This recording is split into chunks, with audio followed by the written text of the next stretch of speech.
Good morning. Doctor Gopalakrishna, pulmonology and critical care specialist. ఇవాళ critical care గురించి ప్రజలకు అవగాహన కోసం ఈ చిన్న మీటింగ్. క్రిటికల్ కేర్ అనేది మనం సాధారణంగా ఇప్పుడు ఈ మధ్య వింటున్న మాట. క్రిటికల్ కేర్ అంటే అత్యవసర పరిస్థితుల్లో పేషెంట్ ప్రాణాపాయ పరిస్థితుల్లో ఉన్నప్పుడు ట్రీట్మెంట్ అందించే విభాగము.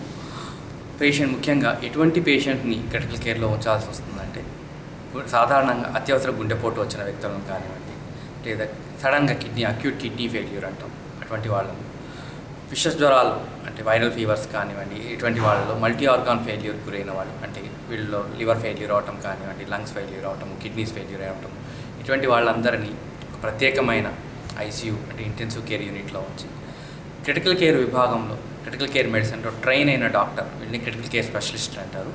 ఇటువంటి డాక్టర్ల పర్యవేక్షణలో క్రిటికల్ కేర్ విభాగంలో ట్రైన్ అయిన సిస్టర్స్, క్రిటికల్ కేర్ విభాగంలో ట్రైన్ అయిన ప్రత్యేకమైన సిబ్బంది అందరూ కూడా కలిసి ట్రీట్మెంట్ చేసే ఈ విధానాన్ని క్రిటికల్ కేర్ మెడిసిన్ ప్రాక్టీస్ అంటారు. ఇది గ్రాడ్యువల్గా డెవలప్ అవుతున్న విభాగము. ఇప్పటికీ కూడా మన దేశంలో కొంచెం క్రిటికల్ కేర్ నిపుణుల కొరత అయితే ఉంది. దీన్ని అధిగమించడానికి చాలా హాస్పిటల్స్లో క్రిటికల్ కేర్ ట్రైనింగ్స్ అనేది స్టార్ట్ చేశారు. సో ఇది వేగంగా అభివృద్ధి చెందుతుంది. ముఖ్యంగా టెక్నాలజీని ఎప్పటికప్పుడు అందిపుచ్చుకుంటూ ఆర్గాన్ సపోర్ట్ కేర్ అనేది క్రిటికల్ కేర్లో చాలా ఇంపార్టెంట్. సో ఉదాహరణకి లంగ్స్ ఫెయిల్యూర్ అయ్యారనుకోండి, ఇది వరకటి కాలంలో వెంటిలేటర్స్ అమర్చేవారు. ఇప్పుడు కొత్త టెక్నిక్ ఎక్మో అంటే రక్తాన్ని బయటికి తీసుకొచ్చి శుద్ధి చేసి దానిలో ఉన్న చెడు వాయువులను తీసేసి పేషెంట్కి అవసరమైన ఆక్సిజన్ని మన మెషిన్ ద్వారా అందించడం.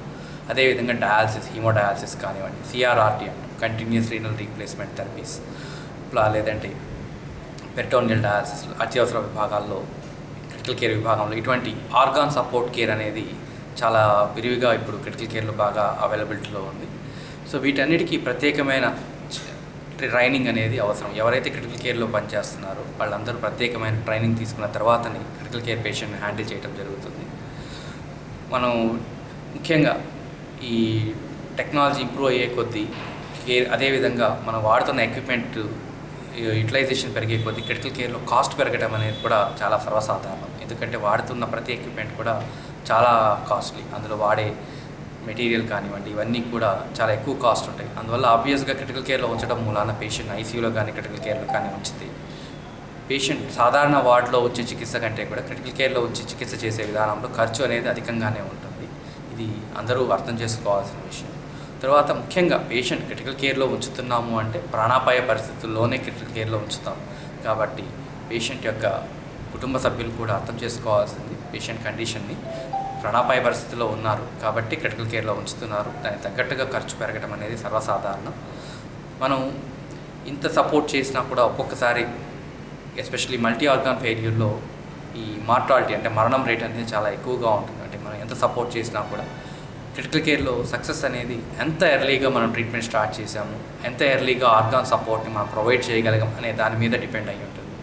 అదేవిధంగా ఎన్ని ఆర్గాన్స్ డ్యామేజ్ అయ్యాయి, సాధారణంగా ఒక ఆర్గాన్ పాడైపోయింది అనుకోండి, సో ఛాన్సెస్ ఆఫ్ సర్వైవల్ అంటే బయటపడే అవకాశాలు, ఇటువంటివి ఆర్గాన్స్ నెంబర్ పెరిగే కొద్దీ బయటపడే అవకాశం కూడా తగ్గిపోతూ ఉంటుంది. సో వీటన్నిటిని బేస్ చేసుకొని పేషెంట్స్ కేర్ ఇవ్వడం అనేది జరుగుతూ ఉంటుంది.